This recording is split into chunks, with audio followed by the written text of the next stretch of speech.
Hey guys, thanks for tuning in today. Mike as usual with my good friend Tommy here. Tommy, what you got for us today? This is my 2010 F-250 6.4 liter compound turbo setup.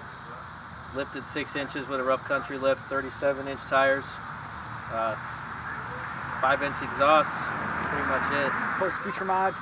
Single turbo setup, like to hack up the exhaust a little bit, different tunes, better trans, but you know. And of course the 6.4 is kind of the oddball year between the 6.0 and the 6.7, correct? Yeah. It's a nice motor. They're very potent. You don't got to put a whole lot of parts into them to make them fast, but the parts are really expensive. Yeah, and the same thing with 6.0s are a pain in the butt to work on, big time.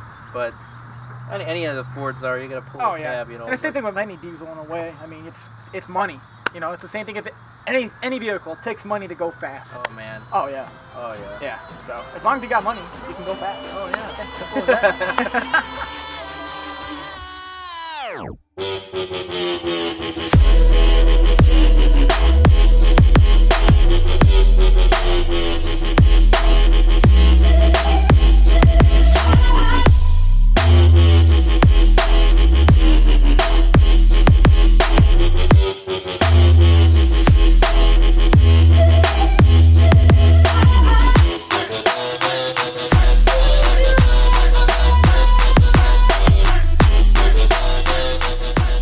What year is this again? 2010. 2010. Yeah, the 6.7 came out in what? 2011, I think, or 2012.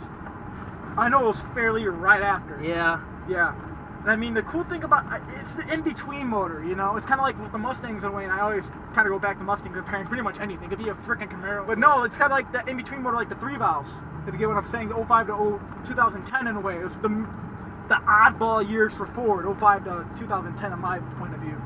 But I mean, like, you don't see a lot of people doing stuff with 6.4s that I know. A lot of people don't like the 6.4 because of the fuel system and piston head design. Mm-hmm.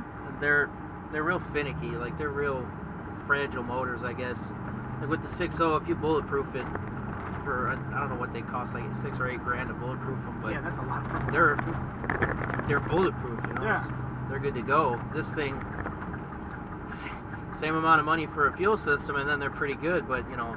That's a lot of money, like you said, to just crap out at one time. The fuel system did go out on this, and I did all the upgrades and shit to it, and it rolls all that dumbass coal now it has to do now. The cool thing about having a diesel that I like a lot is when people get behind me and they're being jackasses, riding me or something. Oh yeah, you can get to them. Oh, I just did that to a semi-truck on my way here on 30.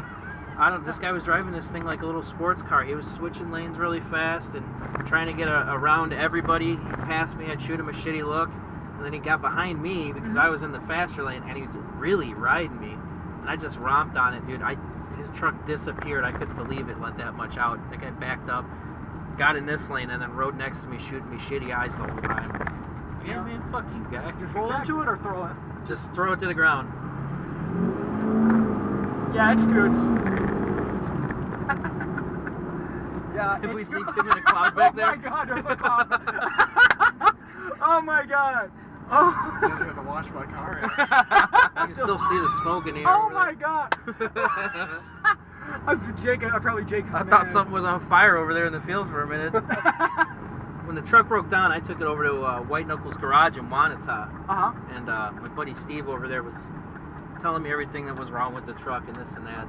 I'm crying, figuring how I'm going to try and spend this much money and shit.